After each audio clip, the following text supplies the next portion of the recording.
लोग और टीडीपी के द्वारा जो भी परीक्षाएं हुई है उन सभी का जांच हम कराने के लिए तैयार हैं। और अध्यक्ष महोदय, किन किन परीक्षाओं को हम रद्द करने जा रहे हैं, सरकार ने निर्णय लिए हैं। अध्यक्ष महोदय, रिफॉर्म्स का रद्द करने को लेकर और जांच को लेकर बिल्कुल सरकार की मंशा स्पष्ट है। आज अध्यक्ष महोदय, सरकार की मंशा जेपीएससी से जुड़े विषय डीडीपीएल के द्वारा लिया गया एग्जाम के संदर्भ में आप लोग छात्र के हित में बात रखे नहीं और बात कर रहे हैं तो सुन भी नहीं रहे। कम से कम सुनिए तो। सीआईडी, सीबीआई, सुनिए तो। तरह तरह की चीजों को लेकर सदन में बात आ गई है और सरकार की मंशा पूरे राज्य को पता है और सदन के माध्यम से भी बताया गया है। लेकिन हमारे विपक्ष इस राज्य के भविष्य, इस राज्य के आने वाली पीढ़ी को क्या सही और क्या गलत है उसको ना समझ पाए, इसके लिए निरंतर इनका माननीय सदस्य, अब इनको एक लगता है कि विगत 6-7 सालों में इनके पास रिपोर्ट बचा नहीं था, तो एक ऐसा दौड़ पर ये दौड़ चले हैं जहां फिर से इनको खाली हाथ ही हासिल होगा। अध्यक्ष महोदय, किन किन परीक्षाओं को हम रद्द करने जा रहे हैं, रद्द करने का निर्णय लेने की सरकार ने छात्रों को आश्वस्त किया है। किन किन परीक्षाओं को जांच करने का आश्वासन दिया है और ये सारी चीजें बड़ा ही मकड़जाल की तरह बुना हुआ जो इन्हीं के द्वारा बुनाया गया है। अध्यक्ष महोदय, डीडीपीएल कंपनी कहाँ की है? अध्यक्ष महोदय, यूपी की है, लखनऊ की है। अध्यक्ष महोदय, वहां से वो षड्यंत्र करके यहाँ के यूपी बिहार के लोगों के साथ जुड़ाव बना करके यहाँ के नौजवानों को दिग्भ्रमित करने का काम कर रहा है। अध्यक्ष महोदय, अध्यक्ष महोदय, मुझे लगता है कि जो सरकार ने निर्णय लिए हैं अध्यक्ष महोदय, रिफॉर्म्स का रद्द करने को लेकर और जांच को लेकर बिल्कुल सरकार की मंशा स्पष्ट है और सरकार निरंतर अपने कदम आगे बढ़ा भी रही है। हम आगे कामों को अंजाम तक ना पहुंचा पाए, इसके लिए इनका अपना जो विपक्षी ताकत है उसका दुरुपयोग करने में लगे हैं। लेकिन कोई चिंता नहीं,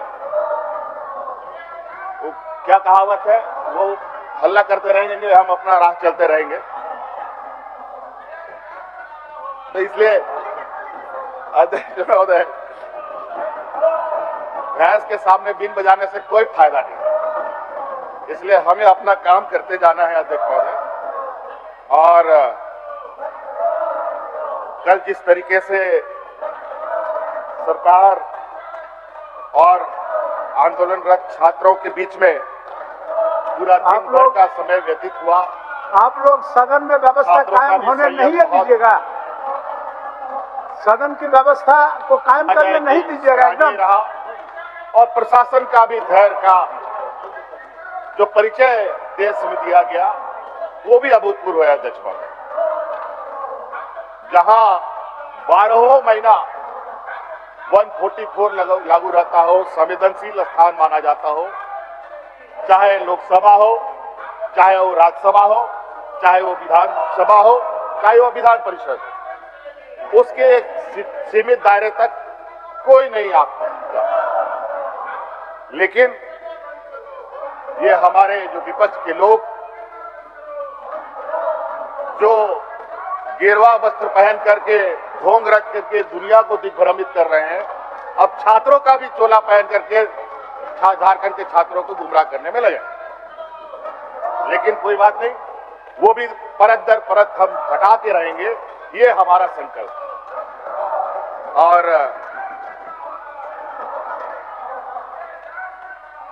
हमारे अध्यक्ष महोदय, हमारे साथ वो व्यवस्था नहीं है जिस व्यवस्था के बदौलत ये आज आसमान में उड़ रहे हैं, चाहे अलग अलग संवैधानिक संस्थाओं के माध्यम से, चाहे सिद्धू बाबू का पैसा तो ले लो, गोदी मीडिया के माध्यम से, चाहे अलग अलग चीजों के संस्थानों के दुरुपयोग पैसा तो भेजा है देर मार्ग से। मैं प्रस्ताव करता हूँ, पैसा तो ले लो। जी ने जो पैसा अध्यक्ष के महोदय, अंदर निकलाया है, ये संसदीय मान्यता के खिलाफ है। ये अध्यक्ष महोदय, ये सदन की गरिमा को किस तरीके से तार-तार करते हैं। चलिए अध्यक्ष महोदय, और ये लोकतंत्र बचाने की बात करते हैं। आज यही चलिए भारतीय जनता पार्टी और आरएसएस के लिए नुमाइंदे आप लोगों का आजादी के आचरण को 70 साल तक इन लोगों ने झंडा नहीं ढोया, बड़ी बारीकी से तिरंगा झंडा नहीं ढोया, बहुत बारीकी और से देख रहा आज है। उसी तिरंगा झंडा को कंधे पे रख करके देश को दिग्भ्रमित करने में लगे।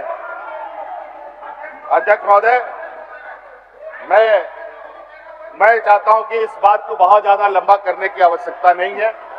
हमारी मंशा स्पष्ट है। अध्यक्ष महोदय, ये देखिए, व्यापारियों की जमात से आने वाले ये समूह हर एक के जेब में नोटों के बंडल भरे पड़े हैं, और उसी नोटों के बंडल के बदौलत ये लोकतंत्र को खरीदना चाहते हैं। अध्यक्ष महोदय, सभी के जेब चेक किया जाए। अध्यक्ष महोदय, सभी के जेबों में नोटों का गड्डी भरा पड़ा होगा, सभी के घरों में छापा मारा जाए। अध्यक्ष महोदय, सभी के घरों में नोटों का बंडल पड़ा होगा, हो गया।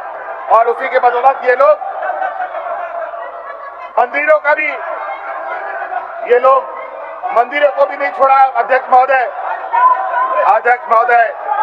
हम लोगों ने चौथी जेपीएससी बैकलॉग 23-25, माननीय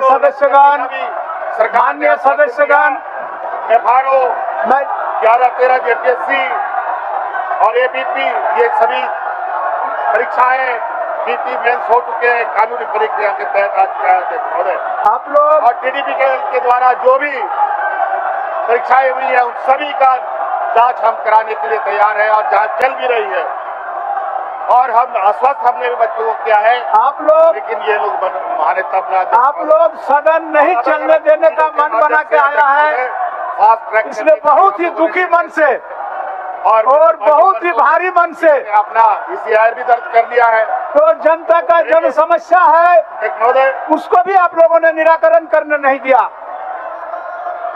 और इनके जो रिफॉर्म्स के यहाँ तक कि इनके छात्र आंदोलनकारी ने भी ये बात माना है।